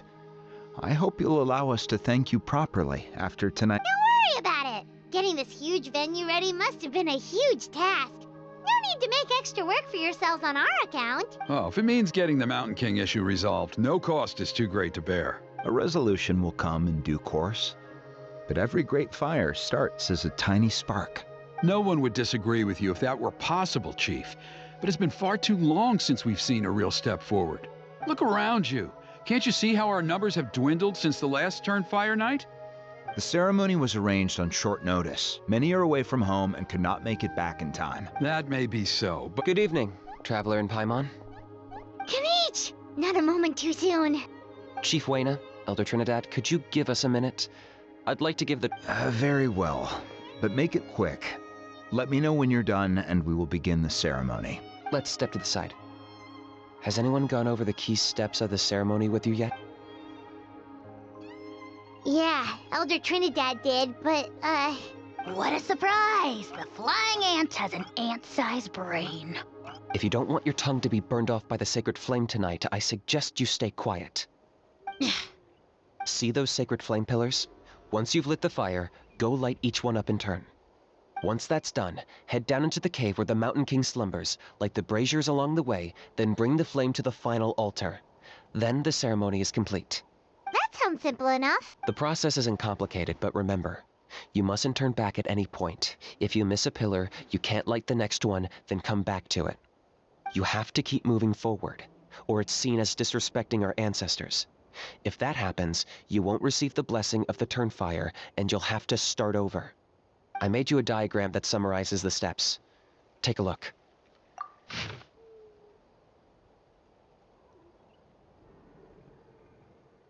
So that's our part. What about... I'll be with you the whole way. And once you've lit the altar, I'll start... You can leave that side of things to me. Just focus on... Okay. We'll try to remember all that and get it right the first time. Ready when you are. But I think I saw Huni and the others just now. Maybe you should say hi before you... Just tell the chief when you're ready.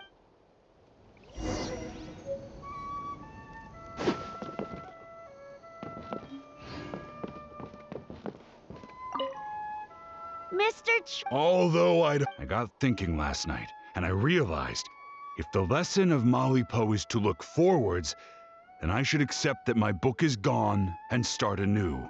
Besides, I'll have even more to write about this time, given this will be our first Turnfire ceremony featuring a flame bearer from another land. I'll be taking detailed notes. Good luck, Mr.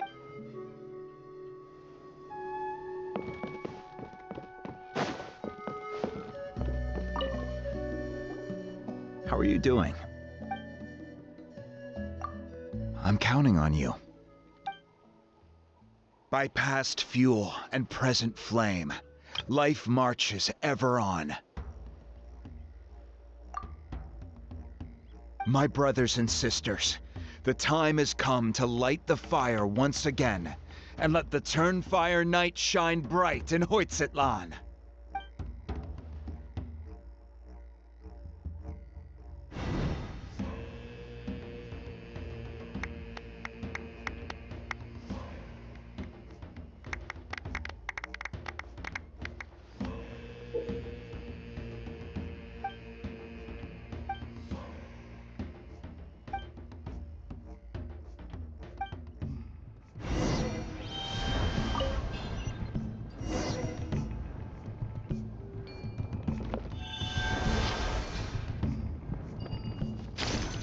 Nicely done. Off to a good start. Great stuff.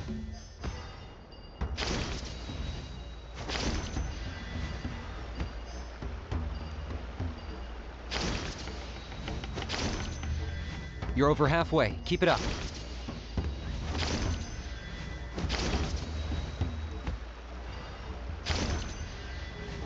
Impressive. Just one more to go. Come on, one last push. The final sacred flame pillar is up ahead.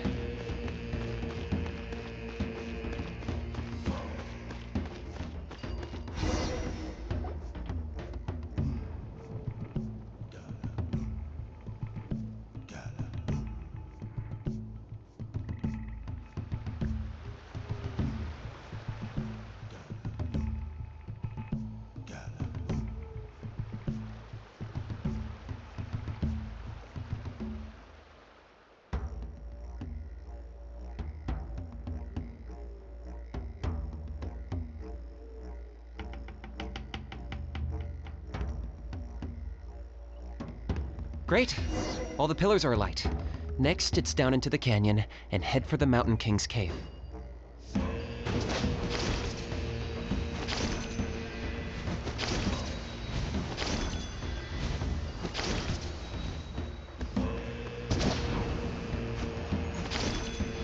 Almost there. The cave is just up ahead.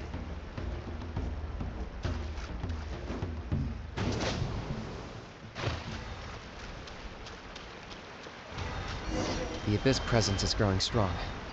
We should deal with the contamination first.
There's the altar of the sacred flame. Remember, light up the torches around it first.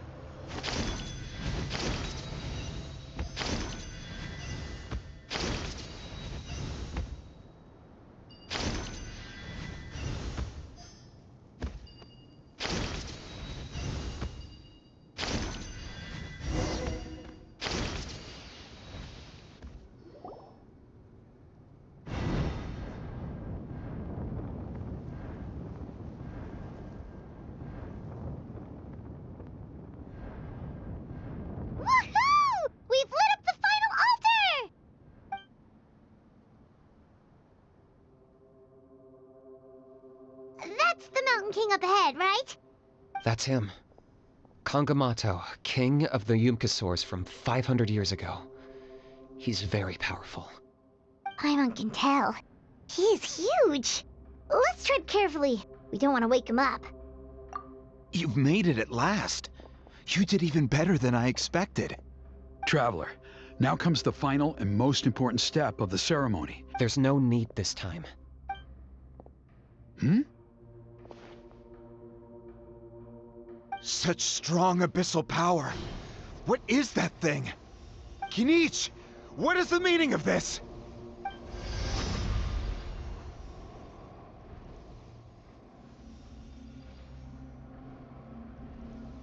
Is that a beastly rift? Chief Huayna, Elder Trinidad, this is about to get a little dangerous. You should step back. What do you think you're doing? Solving the Mountain King issue. You mean by having him torn to pieces by rift hounds? No, stop! We can't let that happen! Foolish locusts! Can't you see? We're trying to shove your Locust King into the beastly rift! But... I'm sorry, Chief Huayna and Elder Trinidad. This is the only way. Can you promise me that no harm will come to the Mountain King? I can't guarantee it, but I'm fairly confident. Traveler, this is not what we agreed on! You must cleanse the Mountain King of every last trace of abyssal contamination! Okay, I see what this is. You've been in cahoots this whole time!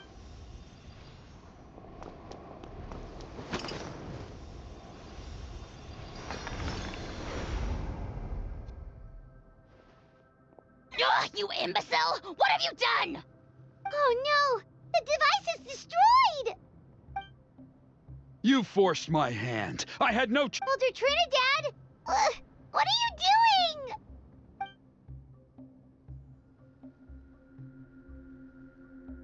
No!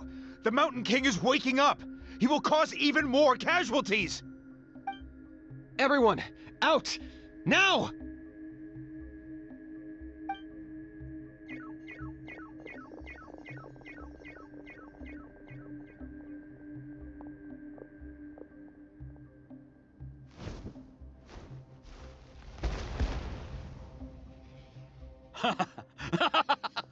Well, it seems there's only one way to awaken you all from your willful blindness.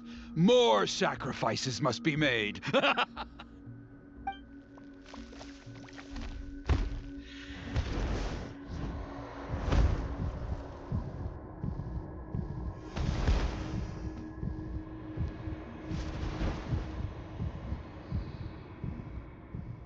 Take me, O Mountain King! Take me as your next sacrifice!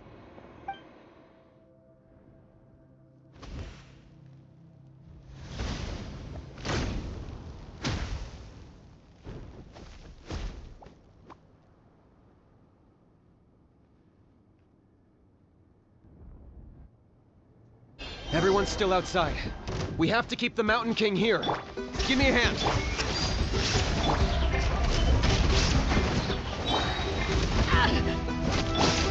Hand thrust in! Let's light it up! Everybody stand! Watch out for the fruits he's spitting out. I can use those against him. Yeah, that's it! There's no escape! Drop your weapons!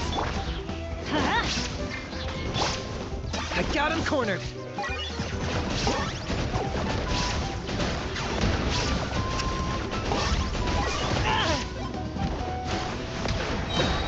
For the Lord of the Night! Submit your soul! Stop right there! I'm going in! Forever Everlasting as them.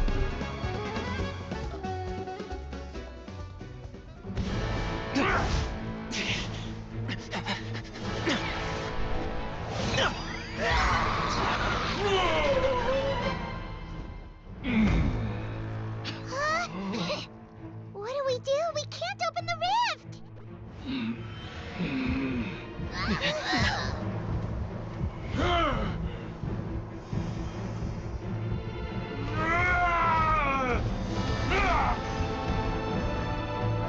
Kill me! Put an end to Huitztlan's shame!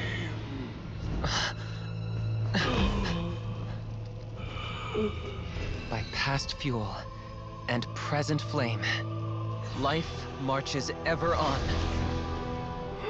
Oh, Burkina, I must atone.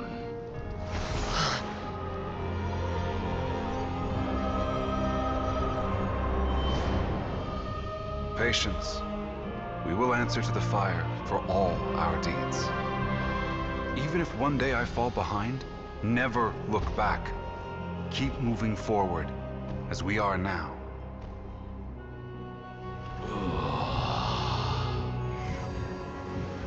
Live with your guilt and shame. This is the price to pay.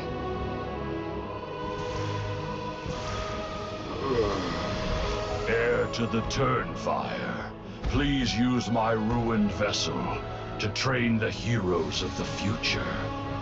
The will of Kangamato will march ever on, till the abyss is stamped out.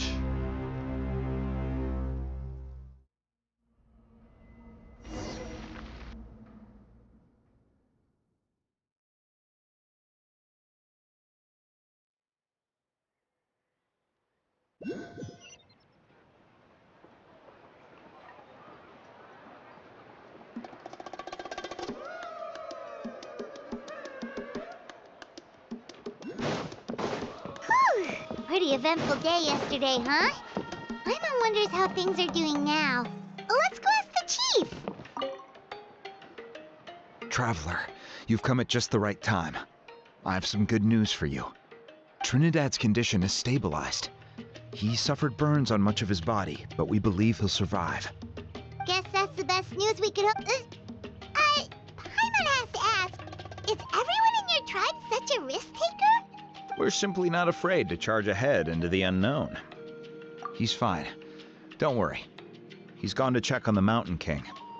Something most mysterious has happened. After the incident yesterday, a transparent shell has formed around the Mountain King's body. We don't understand the mechanism behind it.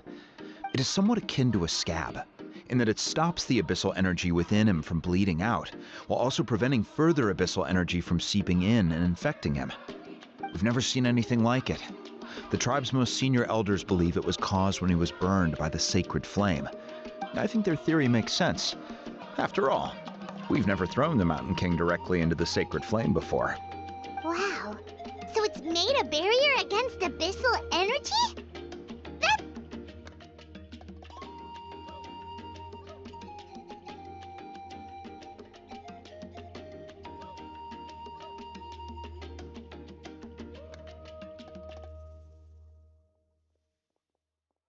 It's practically a miracle from what we've seen of it so far.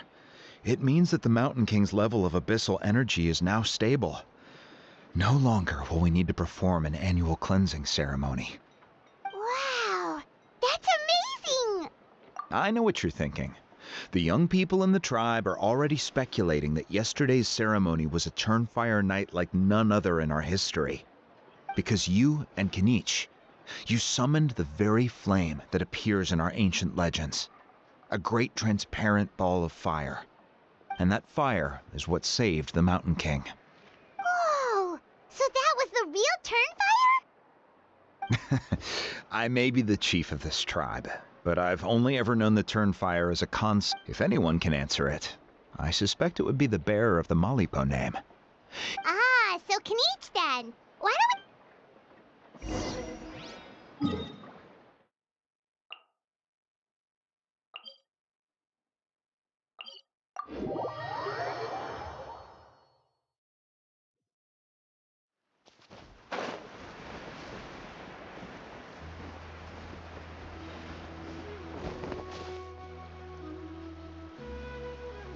Hey, Kinich!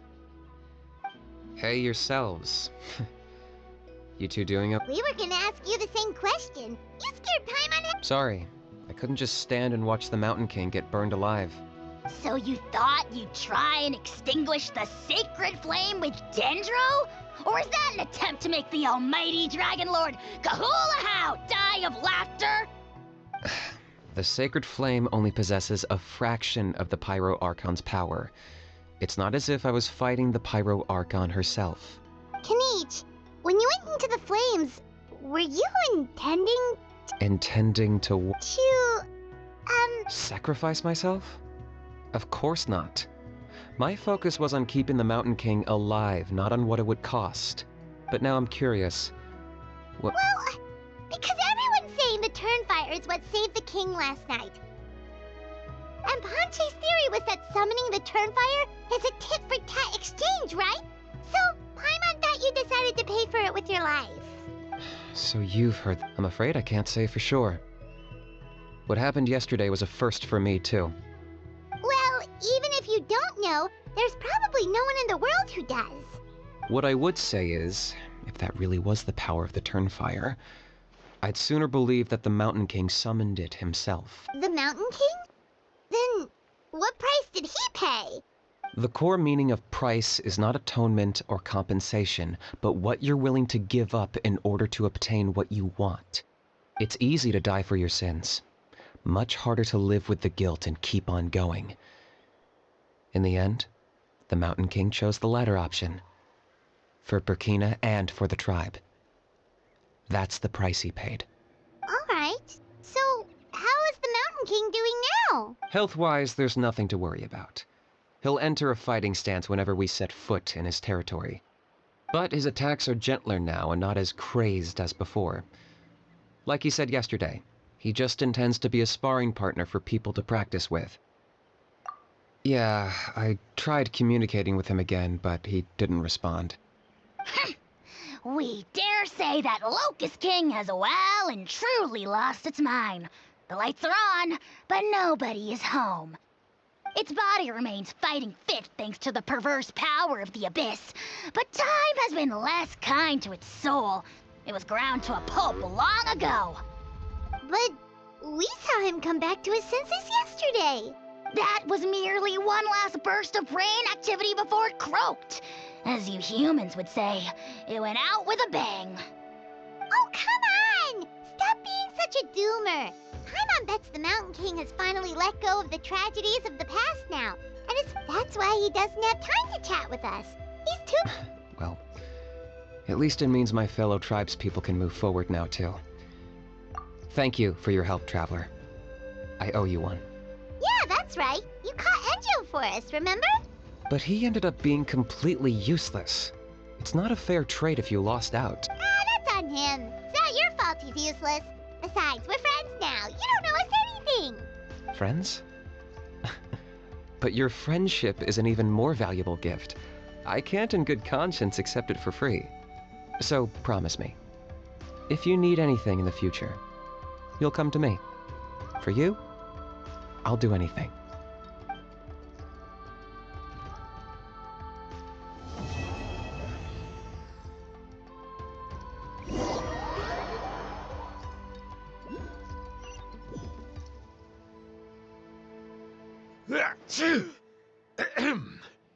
So, in the end, only poor little Huni got the sad ending? Yeah, everyone's happy except me. First Nana, then my dad. Huni, it'll be okay. Toba, you're my friend, so I shouldn't say this to your face. But it was all the Mountain King's fault. Huh? Now hold your horses, kiddo. If you promise not to fight, Uncle Sanka will tell you a story. Okay, before you roll your eyes out of your skull, I promise you can trust me. I almost got my eyebrows burned off by the Turnfire after last time. That's why I came back, to make it up to you. All right, I'll just get to the point. Do you know what Uncle Sanka loves the most about your people? What? Your extreme sports. Huh? On my first day here, I got hit by someone falling out of the sky. I believe you call it bungee jumping? It's a dangerous sport, to be sure, but the courage it took to make the jump impressed the heck out of me. Oh, such a nice friend. Of course. Anyway, the good times didn't last, because I got captured by a powerful foe, so we had to part ways for a while. In the hands of the enemy, I was scorned, scolded, and nearly given away as a gift. Oh, why does Uncle Sanka always have to suffer, I thought. So I feel your pain, Huni. I was in the same position. But in the end, I made it through, and I left all of those painful memories in the past. I even managed to reunite with my friend. Is that it? The moral of the story is to look forward in life, right? Yeah, we've heard that one millions of times. Sorry, Uncle Sanka, but you're not cut out to be a teacher. Very smart, Huni, but not quite smart enough. What I'm trying to tell you is that after I reunited with my friend, I found her injuries were all healed, but she really missed her family. So, I thought you might like to see her too. She's right behind you. Turn around and see. Another trick about not turning back? I'm not falling for that one again. Huh?